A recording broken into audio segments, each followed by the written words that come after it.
Hello and welcome to another episode of EQUES Law Group's podcast on the subject of oil and gas issues. My name is Tom White and I'm the senior partner at EQUES Law Group, and I'm joined today by my partner, Kate Kimball.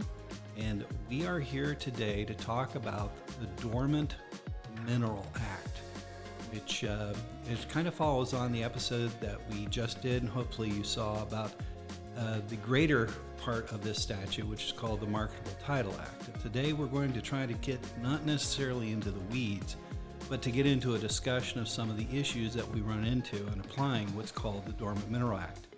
Our purpose in these podcasts, as you will soon find out, these issues are so complicated, is not to give you advice on your situation if you think that you own mineral interests. It's instead to educate and to empower your understanding. If your rights and opportunities need to be examined by a competent oil and gas attorney, please give us a call, 330-231-1195, and please set up a consultation. We'd love to talk about your property and your interests. The Dormant Mineral Act. Kate, used to be when I was reading this thing and wondering what the courts were going to do with it, that would kind of send shivers up and down my spine, because people would come to us, would pay us good money, expecting us to know how this thing worked. Have you ever felt like that? Sure. And quite honestly, it is an area that I think is a little bit more defined, becoming more defined than the General Marketable Title Act and the extinguishment of interest under the Marketable Title Act versus the application of this act. This act deals with the relationship between surface rights owners, okay, and mineral rights holders. So the thought here and the policy behind it is that this parfait layer of surface rights, mineral rights that underlie, that kind of create this ownership parfait of the property shouldn't go on forever, especially if nobody's doing anything with the mineral rights that they may own, because it impinges on your surface rights. If in a mineral right ownership, you have the right to sign a lease for that, and that allows some producer to come in and drill on the surface rights, and that's a real big detriment to the surface rights holder. So the policy behind the Dormant Mineral Act is this shouldn't go on forever, especially if nobody's doing anything with the mineral rights that lie under the ground, hence the term Dormant Mineral Act, okay? Sure. So the whole purpose here is to eventually reunite this parfait of ownership into the surface owner's interests, okay? That's kind of the public policy. Unfortunately, how the legislature has chosen to do this has kind of been in fits and starts and causes issues for those folks who try to analyze mineral interest and surface interest, et cetera. Of course, we just did an episode on the relationship of this to the Marketable Title Act, but today we're going to kind of get into how do you, if you're a surface owner, reunite a dormant, unused mineral interest that's below your property with your surface rights. And before the legislature got into this, about the only way that you could prove this is through what's called abandonment. That is, the mineral rights have not been used for so long that they're abandoned and they should go back to whoever owns the surface rights. But the problem is that under the law, an abandonment is hard to prove. It's an intentional giving up of a known right. Mm-hmm. So like me just neglecting a property interest that I have, often heard that compared to the old story of Rip Van Winkle, who fell asleep on his front porch for 20 years and then was upset when he awoken after 20 years that his neighbors didn't take care of his house, that kind of thing. In order to prove an intentional giving up of a known right, you almost have to give somebody notice. Mm-hmm. Hey, you own this, but you haven't done anything with it. Would you agree with me that you've abandoned it? Well, that's kind of like waking up and finding out that you're the next next heir in line to the throne of England. Who's going to give it up? Yes, thank you very much for letting me know that. Right, I'll yes, keep it. own that. I'll keep it. Right. Okay. So abandonment didn't really work well. So in 1973, the Ohio legislature passed the first Dormant Mineral Act. And it was very close to what we talked about in our other episode about the Marketable Title Act, which was designed for residential real estate transactions. Basically, in 1973, the legislature said, with a mineral interest, you use it or lose it.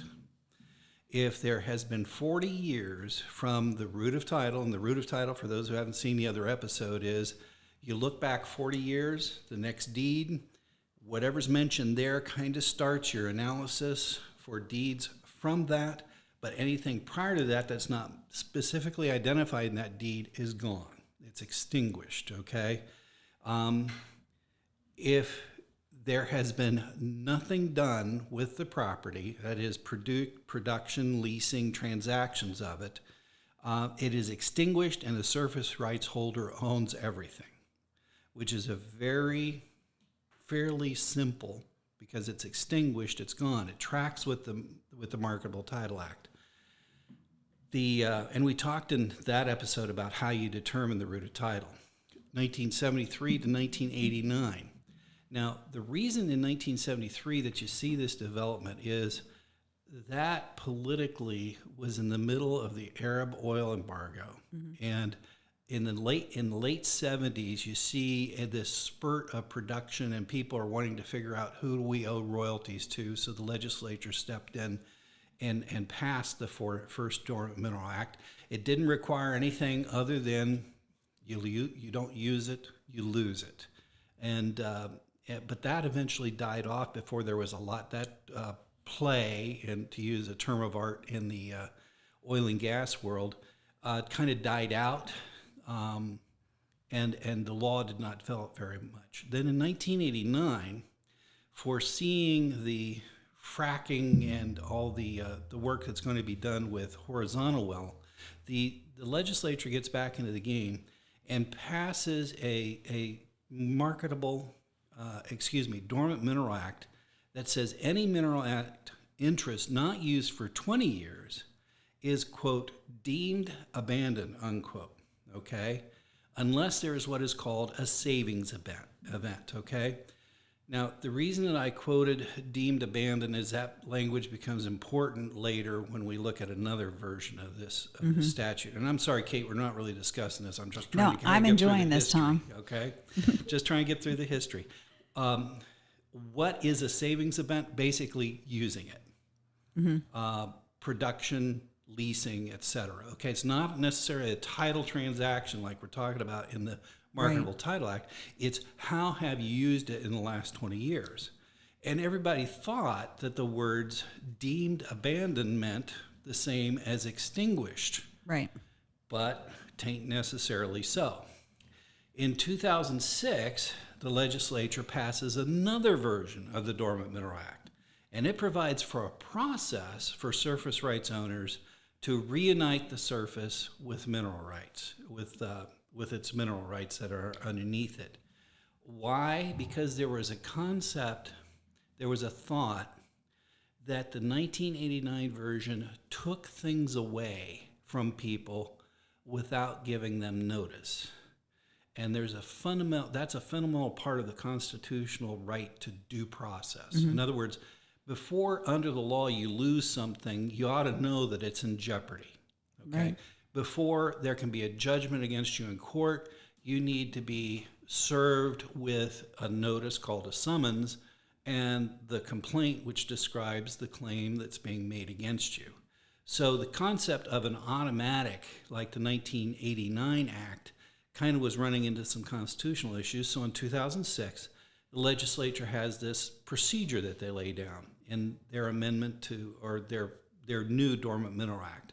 The procedure requires you as the surface owner to identify who owns the mineral interest, called a holder, okay, record holder, to give the mineral interest owners notice of your intent to seek abandonment of their interests basically, if you've identified everybody, then you need to notify them by certified mail, return receipt requested. If there's no response, then you or you cannot identify somebody with a name and an address, then you notice by publication.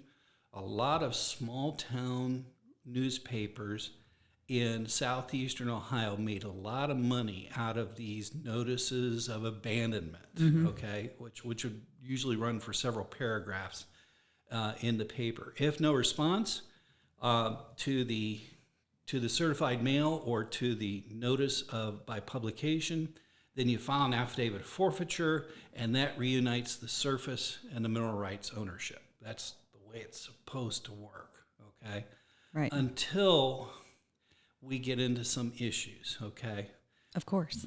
What do you think some of those issues are? I've got them written down here, but just based upon what we've run into with the Dormant Mineral Act, what are some of the issues? Well, I think, especially lately, one of the issues that I've been seeing more, and I think that's true for all of us, is this period of time after 2006, while things were unclear and people were still doing this process and publishing in the Monroe County Beacon, which is the option in Monroe County, right? Right.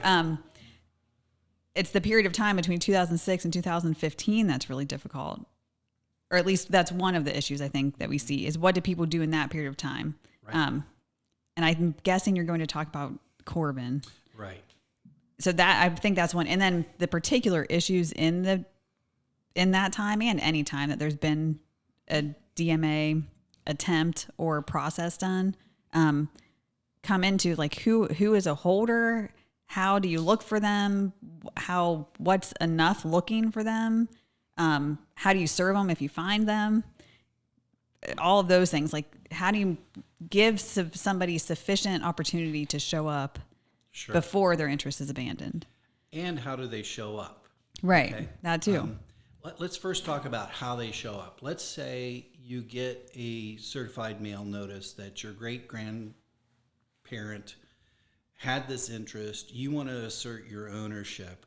The Act provides for what you and I refer to as the golden ticket. Right. It's called an affidavit of preservation. And you put that on and you say, hey, this is who I am, this is how I claim ownership, and I am putting the world on notice that that we own this. And it's filed not only on behalf of you, but of all persons similarly situated, which means your brothers, your sisters, your cousins, anybody who may have inherited that interest. That protects the interest not only of the person filing the affidavit, but all those similarly situated. And or you can prove that there was what's called the savings event within 20 years of the abandonment effort. This is not like root of title, looking back 40 years, et cetera. Right. It's just, no, wait a minute. We had a lease. We produced this within 20 years prior to the surface rights owner having that. And that stops everything, or it's supposed to stop everything, right, in the abandonment proceeding, or it's supposed to. Now, you mentioned some Supreme Court decisions. You mentioned how do you handle the 1989 version of the statute, the 2006 statute. And here's what I call the flies in the ointment, okay? The 2006 version of the Dormant Mineral Act did not revoke. Normally, when the legislature rewrites a statute, they say, we revoke the prior version of the statute. If, Ohio passes a new criminal statute that outlaws robbery, and for some reason they want to change it, they always put in, and the prior version of this statute is hereby revoked. It's no longer good. Right. This takes its place. They didn't do that in 2006. So you've got on the books the 1989 version, which is fairly automatic, and the 2006 version, which requires this process that we just talked about. So from 2006 until the Supreme Court handed down Corbin versus Chesapeake, which anybody can Google that or, et cetera, you could read that. Very confusing decision, okay? We didn't know which statute applied. Did the 1989 version still apply? Did the 2006 version still apply? Do they both apply? And that really caused a problem if somebody came into your office in, let's say, 2013 and said, I want to do this Dormant Mineral Act. And I remember crossing that within our firm. And we took the position, and we're generally in our procedures kind of a belt and suspenders type of firm. And we said, we're going to do the most strict thing possible, which was the 2006 Act, because we don't know how the courts are going to come down on this. But in 2016, the Ohio Supreme Court in Corbin versus Chesapeake held through a process of what I call, and I'm a big fan of Justice O'Donnell's writings generally, but I think he engaged in what I call grammatical gymnastics. Okay, now to take what we talked about, the 1989 Act. The 1989 Act did not use the word extinguished, Right. as in the prior act, but used the words, quote, deemed abandoned, unquote, which in the opinion of Justice O'Donnell and the Supreme Court requires something more than being extinguished. That is, it creates what the law calls a presumption, okay? A presumption is something that by law you have a leg up in court. Something is presumed, kind of like in an action against a airline for a plane crash. There's an old doctrine that in Latin is called res ipsa loquitur. The thing speaks for itself. You can't be negligent as a passenger. Right. Okay? So whatever went wrong in that plane crash has to be the airline's responsibility. And that creates a presumption that unless the airline can prove that a passenger had a bomb or something like that, there was some supervening cause, the airline is liable. That's kind of the way presumptions work. And that's what Justice O'Donnell and the court held, that in the 1989 Act, deemed abandoned creates a presumption, but you have to do something more in order to have the abandonment recognized. And that something more is the 2006 Act when it hits procedures. Not down on the Supreme Court, but what were you practicing oil and gas law in 2016? Or No. just coming in? Okay. Yep. Okay. New. When you first read that decision, what did you think? I mean, by then all of that's kind of over layered for me with what was happening like in all these counties that we practiced in at the time, right? And so I knew of all of those things, even though I wasn't practicing this then.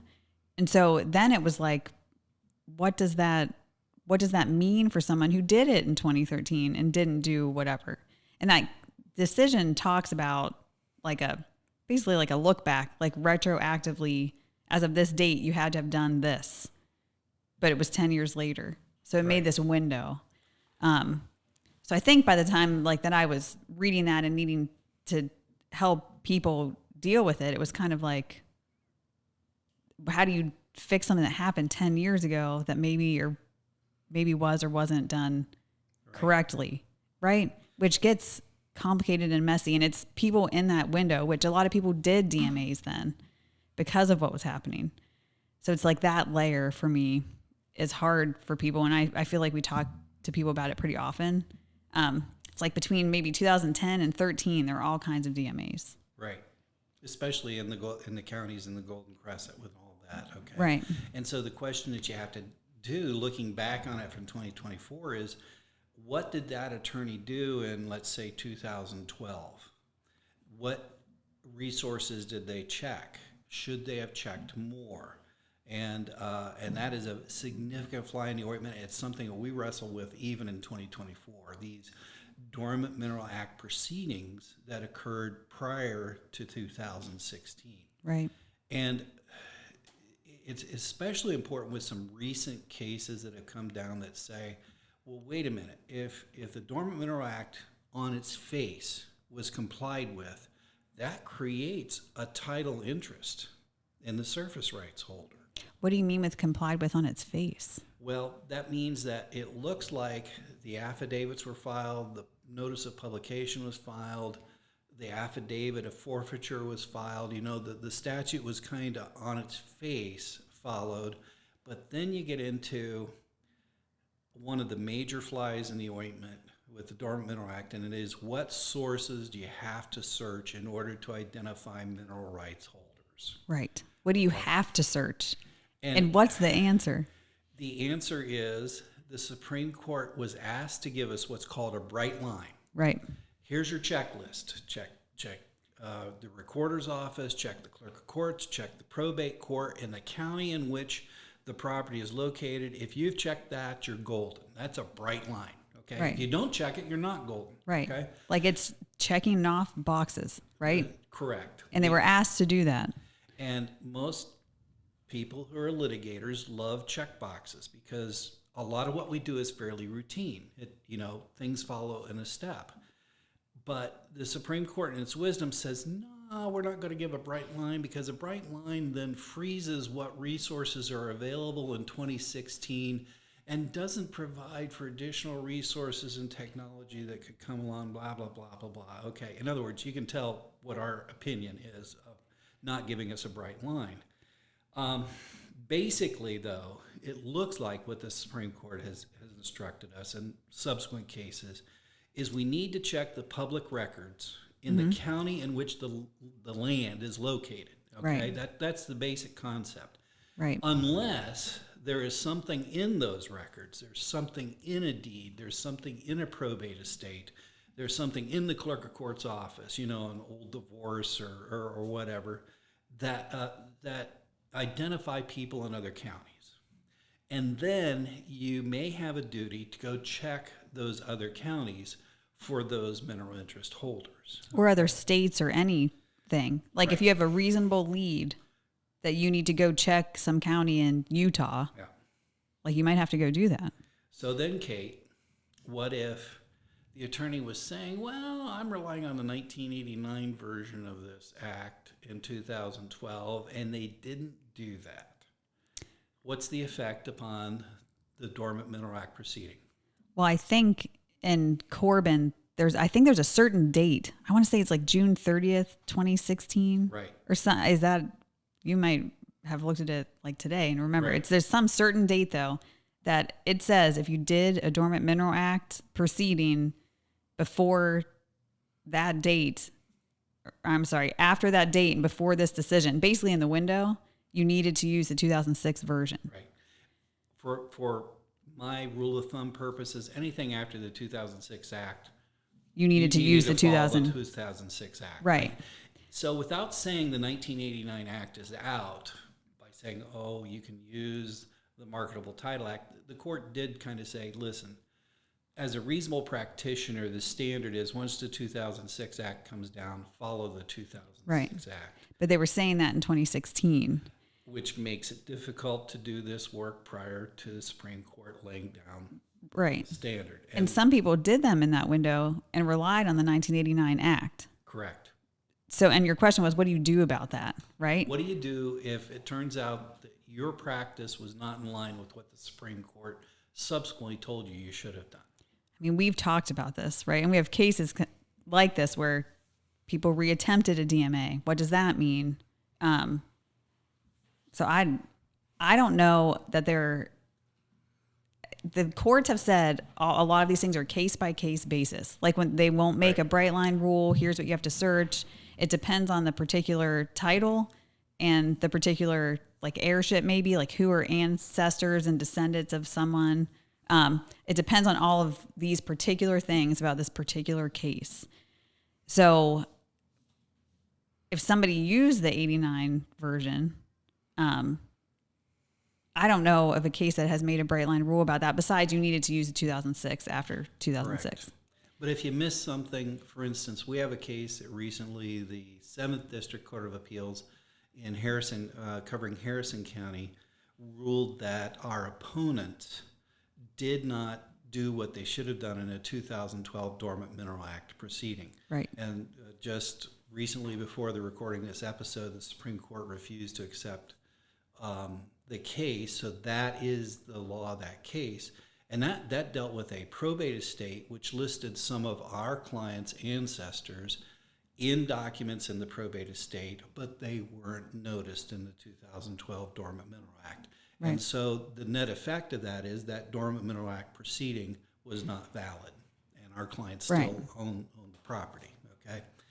So even on its face, if something was recorded, which you mentioned, Right, the facts of the particular chain seem to still make a difference.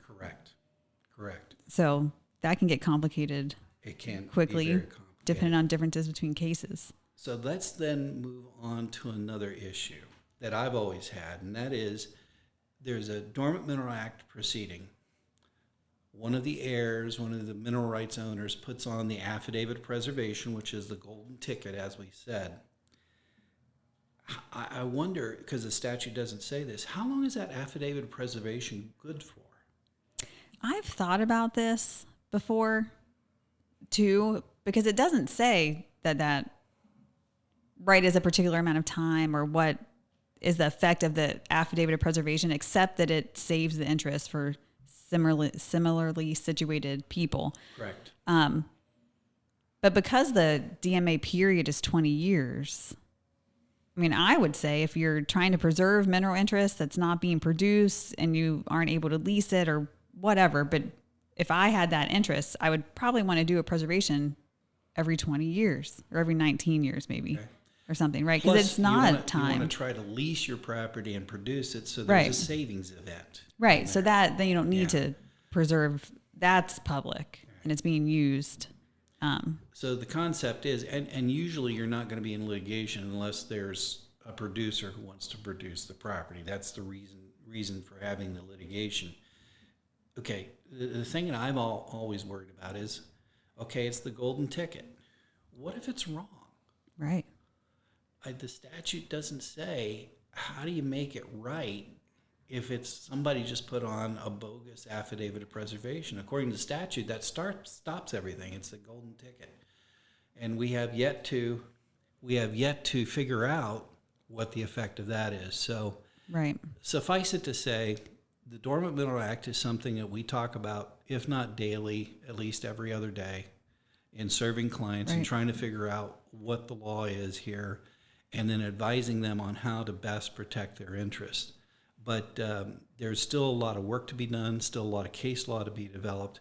But the bottom line is, if you're listening to this and you're saying, boy, am I confused, believe me, sometimes we are too, right, Kate? Oh, right. Okay.